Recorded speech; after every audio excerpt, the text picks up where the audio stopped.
The shadow is a popular culture myth which goes back to 1930. Street and Smith, a publisher of pulp magazines, had the idea to do a 1-hour radio show called the Detective Story Magazine Hour in order to gain attention from a wider audience.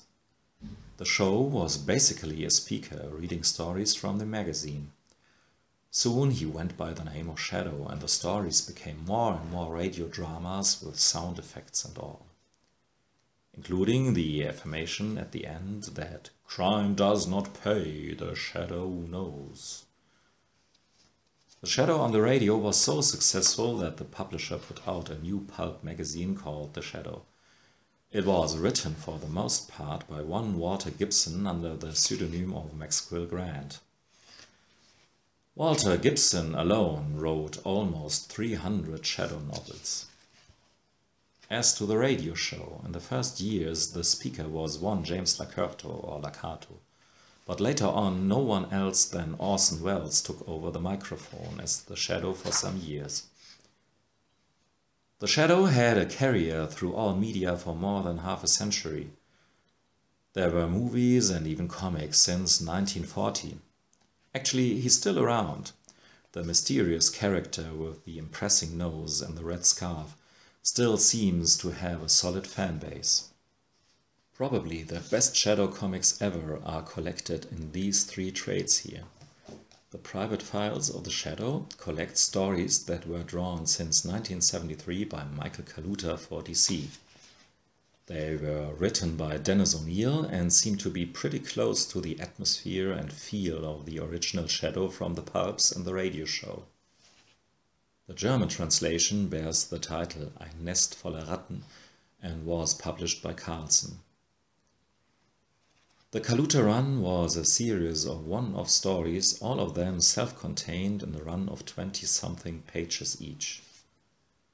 The stories focus on one or more less fantastic crimes with some more or less fancy villains.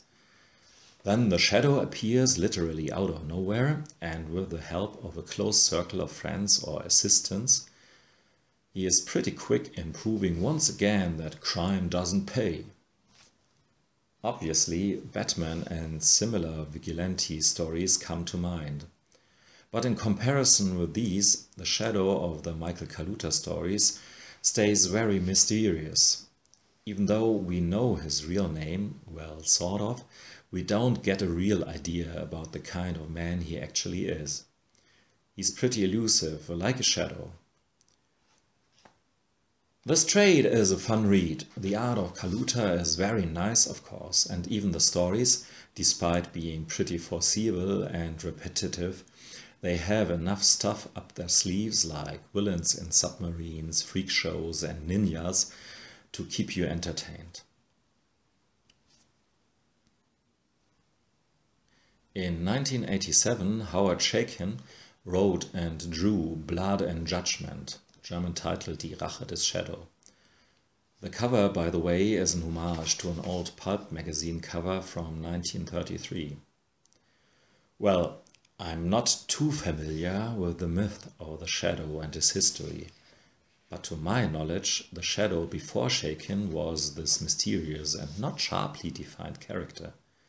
Besides his trademark appearance, a chilling laughter, and some Asian voodoos that makes him invisible to people, the rest had been open up to interpretation, I think at least. And Howard Chaykin did a hell of a lot of interpretation. He pulled the Shadow by his big protruding nose and gave him a good dose of Chaykin treatment. He is now a super male chauvinistic a-hole. He hasn't aged a day, while all the others of his group have gotten 50 years older. That's due to the magic of Shambhala, a sci-fi/fantasy kingdom somewhere in Tibet. And so on. There's a lot of rather wacky stuff like that, which you would not expect in a Shadow story. But again, I'm not really familiar with the myth of the Shadow, so maybe not all of this is an invention of Chaykin, but it seems to be Chaykin all over, nevertheless. And even if I would have preferred a more quote-unquote of serious approach, and even though Chaykin has his usual problems when it comes to draw distinguishable faces, the story is a lot of fun. Basically, there's a serial killing going on, killing of former mates of the Shadow.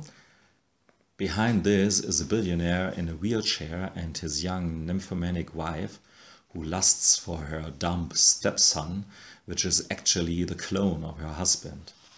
Yeah, like I said, this is Chaykin all over. When you have already read a story from Howard Chaykin, you will find this one here pretty familiar. Shadows and Light, German title Prediger des tödlichen Lichts, was drawn by Bill Sienkiewicz and written by Andrew Helfer. This trade is a self-contained story founding on the set of characters and relationships established by the story arc of Howard Chaykin. Actually, Helfer and Sienkiewicz took the pretty big, if not confusingly oversized gang of Shadow's friends and assistants and even added some characters. Amongst them the hilarious Dr. Twitchkowitz, or in short just Twitch, who is an expert in all kinds of drugs and sedatives. They are confronted with 2 or 3 villainous parties. Besides a sinister Asian guy, there are 2 occult groups who have seen the light and want to make everyone see it too. Even if this means to nail some enemies on a cross with their eyelids cut away or torn away, facing the sun, so they can see the light, until there's enough blood covering the bare eyeballs, of course. Yeah. Anyhow, the story is a pretty neat and very original, someone might say too original, interpretation of the pulp myth. Sienkiewicz's art is wonderful, his cover images are iconic, his goofy cartooning style is for the most part a surprising good match. But to be fair, not throughout the story. There were some parts in the story where I was simply lost. Too many characters, too many parallel story threads, or maybe just the sloppy translation into German. I don't know. But eventually, every part of the puzzle was at its right place, so it was a fun and pretty cool book. Like all these trades with key stories of the Shadow. So, now you can imagine his chilling laughter, because I won't try to give you my version of it. But let me tell you that crime doesn't pay, the Shadow knows. Thanks for listening and watching. Goodbye.